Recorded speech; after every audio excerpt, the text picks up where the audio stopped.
So our next speaker is Will Kong from Cornell. It's all yours. Well, thank you very much. Thank you for including the paper on the conference program.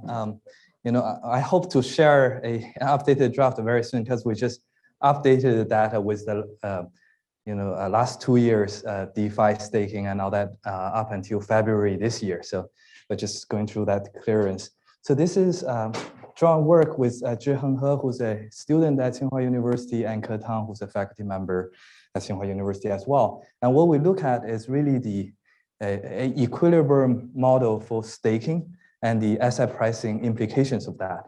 We're looking at both the theory side and also the empirical evidence. With this crowd, I don't have to talk too much about the background of why we have blockchains, we have digital currencies or decentralized finance. In some earlier studies, we'll talk about what benefits decentralization would bring us. And with the recent development of decentralized finance, Cam and co-authors have a very, very comprehensive book on it as well. But what I do want to highlight is not all tokens are created equal, and we need to think about the economic functions of different tokens. I personally have worked on what I would call platform tokens quite a bit. And these are the typical examples we see for ICO, we talk about Filecoin was one example, that's decentralized storage, Definity is decentralized computation, Link would be decentralized Oracle network. It's tied to a specific platform. Therefore, the fundamentals of the platform would factor into these token price dynamics, right? If we go to the extreme and take that platform to be the entire economy, we come to what I would call a general payment token, where the tokens are really trying to play the role of money. Some of the cryptocurrencies are in that category. Stable coins will be in that category. CBDCs would also be in that category. And we can talk about how that interact with monetary policy. How do we achieve stability for these tokens as well? And then recently we've heard a lot about non-fungible tokens. I would put that under the bucket of ownership token. It's an ownership to a digital art. We can also think about corporate coupons. My United flight mileage plus points would be ownership tokens. It gives me the entitlement to certain flight service or certain products. How do we price these tokens? These tokens are now quite used as means of payment in that system.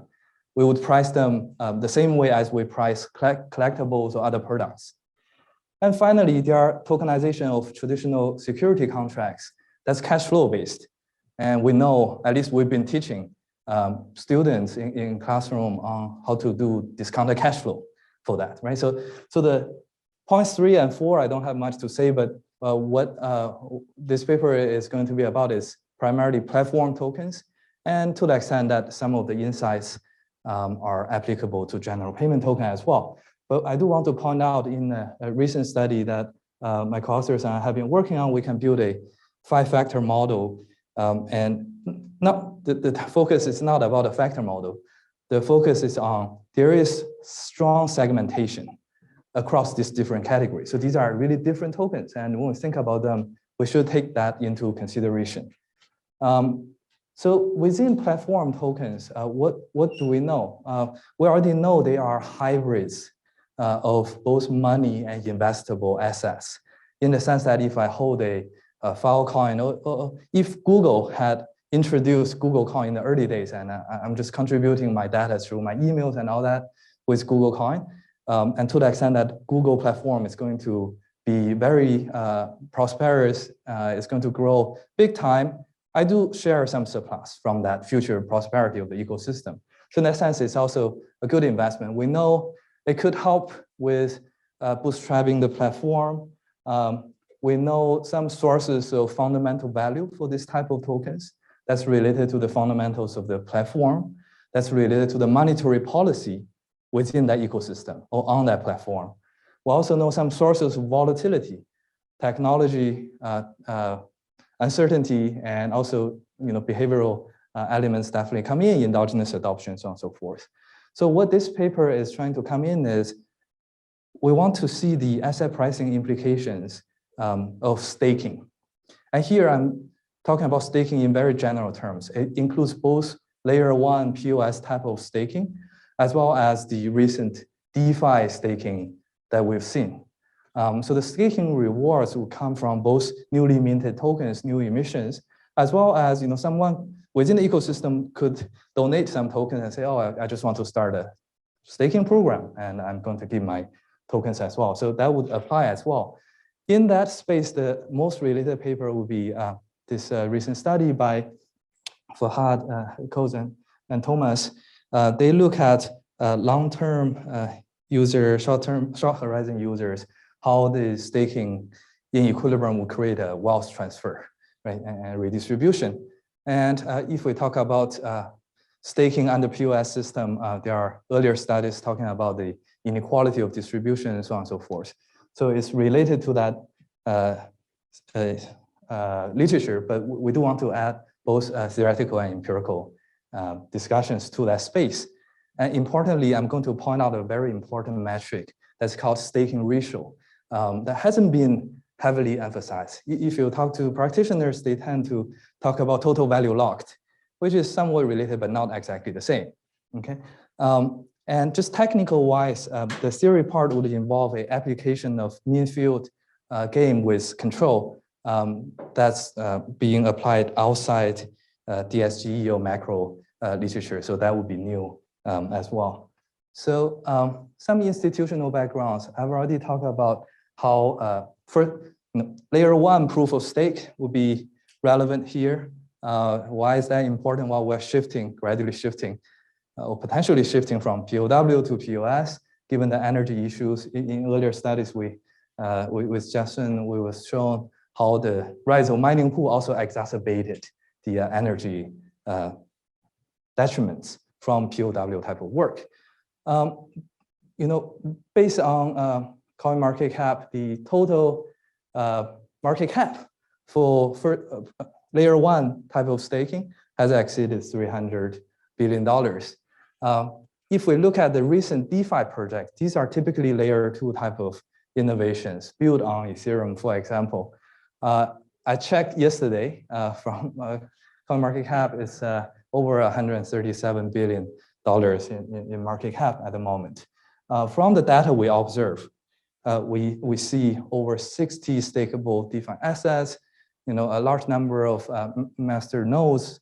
The overall number is just going to be bigger, assuming that our data set is not covering the full spectrum.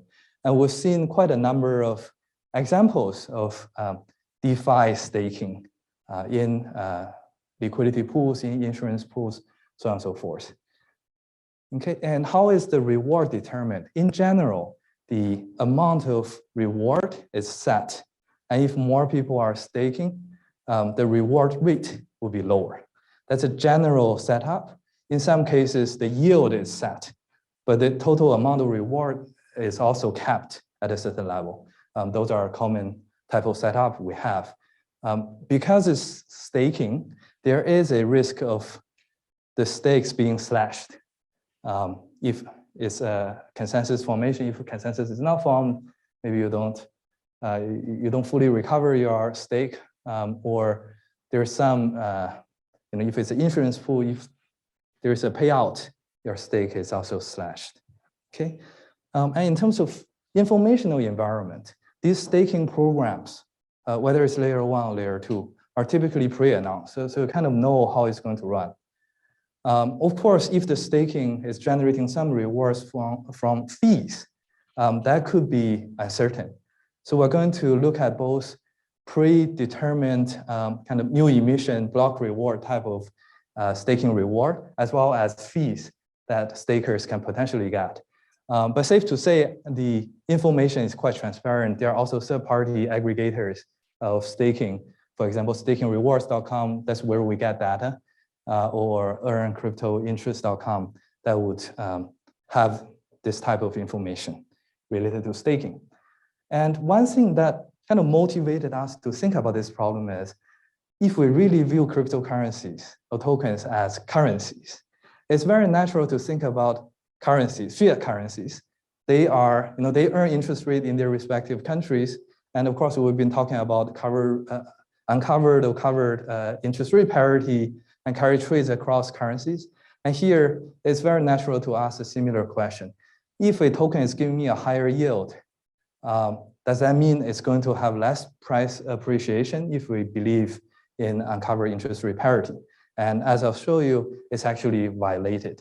And there's a reason for that, because in addition to the price appreciation or staking rewards, tokens are also used for transactions on this platform. So there's a convenience loss that has to be compensated for.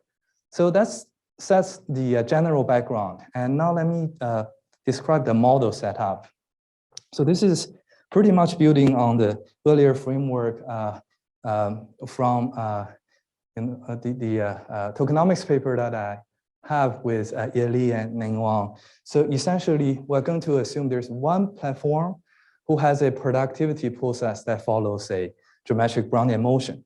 You could endogenize this as we did in the token-based platform finance paper. But for simplicity, I'm just going to take it as exogenous. And that's the only exogenous, well, not the only, but the primary exogenous source of shocks that we have. Agents are one unit measure. They are indexed by I, and each one is characterized by their wealth. And it's not only on-chain wealth, this is total wealth for the agent. So I'm going to use lowercase to denote value in the numeraire. So basically, agents have to decide how much tokens, how much value in terms of numeraire to allocate to on-chain transactions. I'm going to call that XT. I should add an I there if I'm talking about agent I. And LT is how much value the agent should allocate to staking, how much they should stake. And then the off-chain value will be held in numeraire. For simplicity, we can think of US dollar or some fiat money as well. And then the off-chain consumption value is going to be denoted by YT. So if I'm allocating certain value XT for transaction convenience, this is the convenience flow I get. It's a Cobb-Douglas form. The more I put on chain, the more convenience I have because I can do more transactions and conduct more activities. It's related to my type, and agents are only different in their wealth level. So the type is a function of the wealth. You could view this as there's some complementarity between on-chain activities and off-chain activities. So the bigger wealth I have, the more kind of business I can run within this ecosystem. And it's related to the efficiency or productivity of the platform, denoted by AT, right? So if the matching is more efficient, of course, I derive more convenience flow. So it's reduced form, but it captures some realistic elements. I'm also going to introduce a transaction cost in consumption. We're doing this to be consistent with the international finance literature, but the main goal is to introduce a convenience flow of holding the numeraire as well for off-chain consumption. So that's just a function that's increasing in the amount of consumption I have. The cost is decreasing in the amount of numeraire I hold, and that's standard in that literature. So we just take that structure.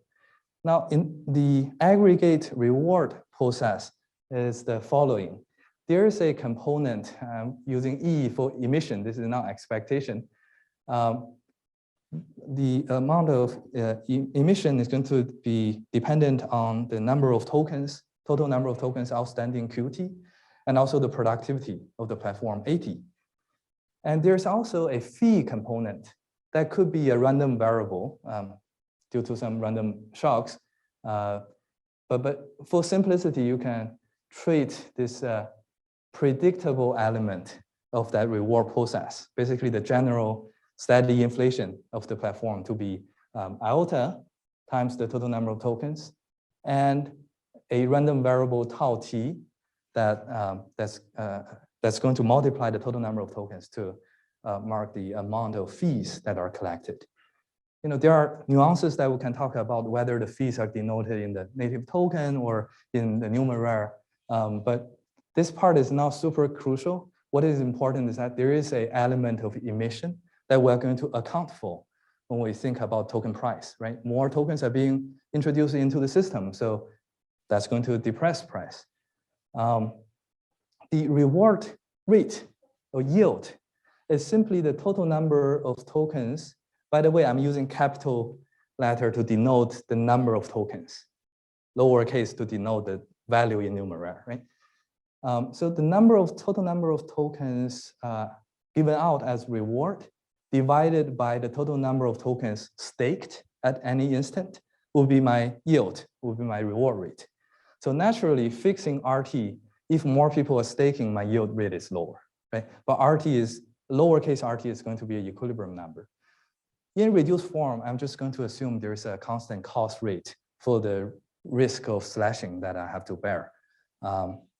The token price process is fully endogenous. It follows a general diffusion process with the drift and diffusion terms potentially time varying. So we're going to solve for that price process. Very important concept, staking ratio is the total number of tokens locked divided by the total numbers in circulation, total supply at that moment. So it turns out that this staking ratio is quite crucial. So for the individual's wealth process, we know how that's going to evolve. The amount I put on chain, they are subject to the token price appreciation. So the token price multi is going to come in. For the amount that I'm staking, I'm earning a reward. I'm paying a cost rate CT for potential slashing events or whatever operation cost I'm incurring. And I get the convenience flow VT. If I consume YT amount of numeraire, that flows out of my wallet, transaction cost, psi T, and then of course the volatility term is here. If I hold tokens, either through staking or through online transaction, I'm subject to token price fluctuation, right? Individuals are just going to solve this optimal control problem, where this curl U is the utility flow at time T.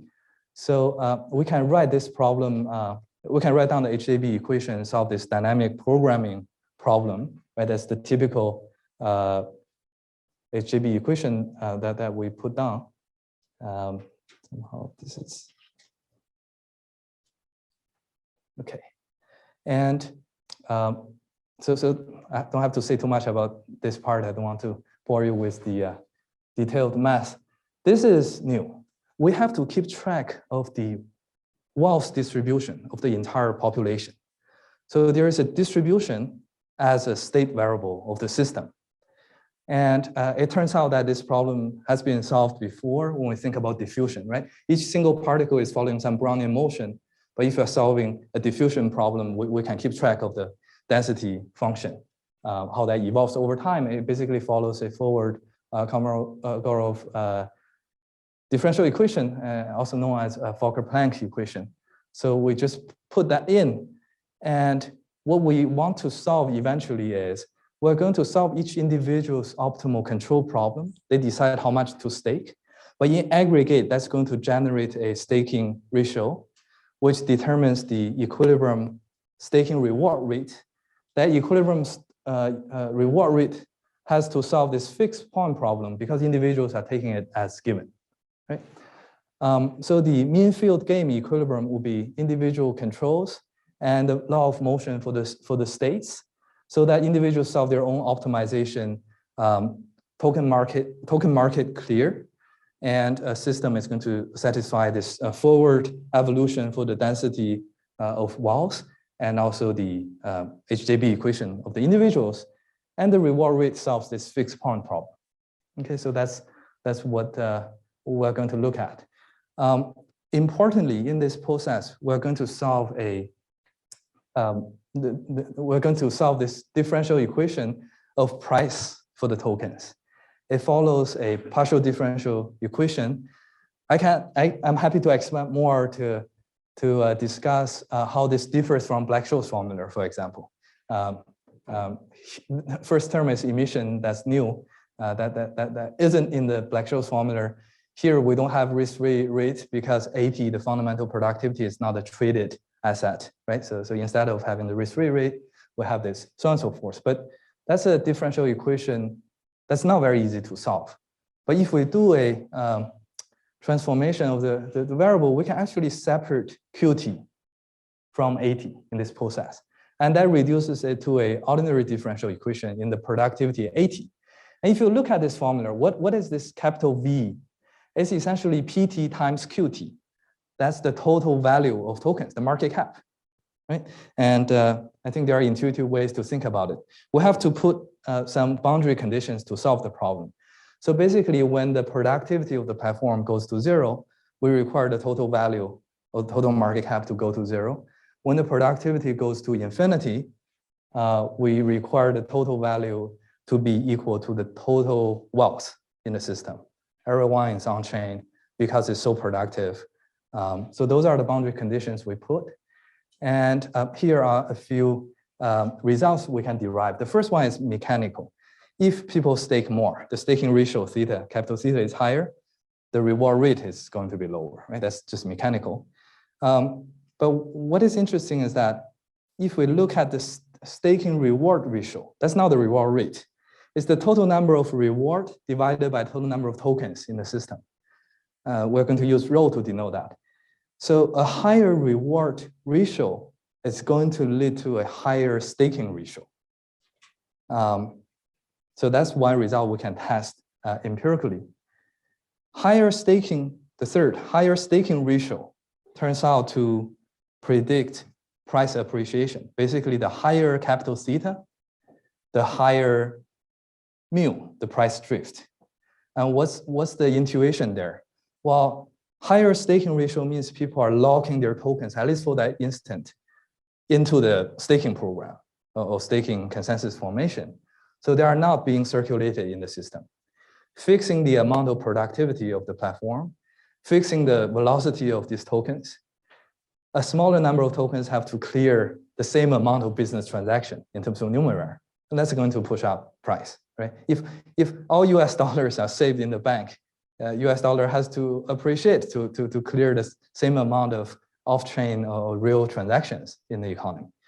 So that's something we're going to test with the data as well. And finally, uncovered interest rate parity is going to be violated.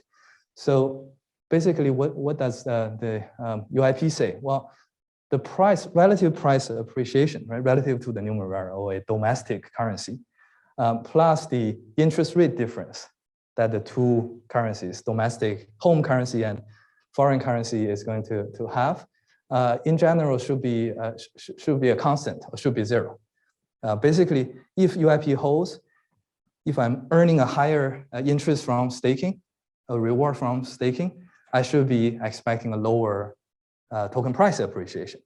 That doesn't quite hold because this term, if you write it out, actually contains, the first term and the third term are essentially the convenience loss, or the convenience that I give up from not holding the numeraire, and the convenience I'm giving up for not using the tokens for transaction. I'm using it for staking, right? And these conveniences are dependent on the productivity. So we are not only using the staking reward rate to compensate for any difference in price appreciation. We're also using it to compensate for convenience loss. The middle term is not very important in our context. It's similar to how I think the paper by Bansal Ravi and Hanno Lustig and co-authors looking at how the term structure, the difference in risk premium in the bond market is going to reflect the permanent component in the SDF, the volatility of that permanent component. So that's what the second term is about, very similar. So that's what the theoretical results are. We have to plug in some numbers in order to make some plots and look at some of the simulation results. The numbers are either taken from earlier literature in cryptocurrency or in international finance, in the Forex market, or based on what we see in the staking data we have. For example, on average, the staking yield is 8% to 15%, depending on whether we use equal weights or value weights. The fee percentage is, we use a random variable in between 0 and 5% of the total number of tokens in circulation. It's an annualized number that we have. So this is not from data, this is from a simulation of the model. Essentially, as reward rate, I think this is reward ratio. I missed the ratio here. And the staking ratio is going to increase as the reward ratio increases. That's the blue line. For individuals, the wealthier ones are going to increase their individual staking ratio early because they have more wealth. The initial wealth, when they allocate it on-chain, goes to the transaction just because the initial marginal transaction convenience is pretty high. But once I allocate enough wealth into transaction, on-chain transaction, there's a diminishing marginal return to convenience. At some point, the staking rate or reward rate is high enough that I switch to allocating some wealth to staking. Yes? Diminishing marginal, is that the min, zero, MUX minus MUI term? Yes, so it's the xt raised to the power of alpha, and alpha is smaller than 1. That's where it's coming from. And then this line, black line, is essentially the fixed point formula that we had here. So the intersection will give us the equilibrium amount, and if we calculate how the staking ratio, aggregate staking ratio, is going to predict price change, we have this positive association between the two. And the idea is a higher staking ratio is negatively associated with productivity AT, right? When the platform is more productive, convenience is very high. So I would stake less. But if the platform is not very productive, I would probably allocate more wealth into staking. So AT and capital theta T is negatively associated. From earlier tokenomics papers, AT and BOT is also negatively associated in the following sense. When AT is really high, that means people are already adopting the platform. They're already allocating a large share of their wealth on chain. So the room for future additional allocation is limited. So room for price appreciation is limited. And because both are negatively associated with productivity of the platform, so we see a positive relationship between these two. Why do we see this curve? That has something to do with the S-curve of adoption when you allocate more wealth, when more people adopt the platform. In earlier paper, also see this S-curve, so there's that element. That's pretty much the theoretical predictions. Can we test these things in the data? So this is the data we get from staking rewards. More than 60 stakeable tokens that includes both POS type of protocols as well as DeFi staking. With the new update, it covers until last month. Originally, until last week, we only had 30 tokens covering the sample period until August 2020, but now we have longer period. And if you think about it, DeFi really took off 2020, 2021, so we get to include quite a number of additional tokens or DeFi protocols. And if we just plot the staking reward ratio and the mean staking ratio average over 1 year, this is the plot. There's a positive association that's consistent with what the model predicts, and it's kind of intuitive. When the reward ratio is higher, remember it's a ratio, right? I can increase my reward, but if I'm also inflating like crazy, that doesn't mean I'm getting more reward. So when the ratio is higher, people are more attracted to staking. So that's not too surprising. If we look at the data until 2020 with 30 stakeable, a similar pattern will show up. Here I'm showing you the table of how staking ratio is going to increase with the staking reward ratio. So rho IT, remember, is the total number of tokens rewarded divided by the total number of tokens in circular or in supply. So that's the staking reward ratio. So that positively predicts up to 30 days the staking ratio, the capital theta in the data. And we can control for market size volatility of the token returns. if we look at individual staking ratio, that can also be positively predicted by the previous period reward rate, the yield. Whether we look at the level or change, we get the same result. Okay, and then coming to that key prediction, using staking ratio to predict token price returns, we see 1% increase in the staking ratio is going to lead to 0.19% in terms of token price return. Over all the way up to 30 days, it is still significant. And finally, if we move onto the violation of uncovered interest rate parity, the standard regression that people run kind of dates all the way back to Farmer's 84 paper would be, I'm calculating the difference in basically the relative appreciation of foreign currency relative to a home currency. Run that regression on the interest rate differential across the two currencies. And we should expect to see beta to be 0 or insignificant if UIP holds. But instead, we see beta to be significantly negative when we do this exercise. Take any token as the home currency. Run this regression, take the average across all pairs of this token versus another token, or US dollar even. We can see this effect. We can take this one step further. We can calculate the carry, variable of carry, as defined in Moskowitz, Ralph Coggin's paper, carry. So for cryptocurrencies, the carry will be essentially the reward rate minus the cost rate of operation, minus the local currency's interest rate, divided by this number that's close to 1. And if we simply form a long-short strategy using 1 week horizon carry trade, these are the returns, skewness, Sharpe ratio that we can get. Annualized is 1.62, which is pretty high.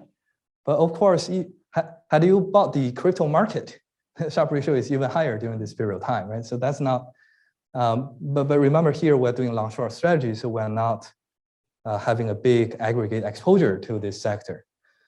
You can do equal weighted portfolio, equal weighted high carry portfolio. You can even do better because you are getting both the market, crypto market appreciation and the carry benefit. And here I'm just showing you the cumulative return over time. When we form this carry trade, of course, we can think about, we talk about some investors are not even staking their tokens, even though they could, right, in some of the DeFi protocols. So if they do staking at the same time while doing this carry trade, the cumulative return is even higher. The blue line, dotted blue line is just showing the 1 month carry trade with staking. Okay. 1 month versus 1 week. Those are the kind of differences. And here I'm just comparing that with the equal weight of the crypto market and see how they are doing. And finally, I can use this carry. So the carry strategy is formed by long-short portfolio. If I want to use this carry to predict excess return, I could do that. And this is what we observe. So this is essentially the carry trade test for cryptocurrency.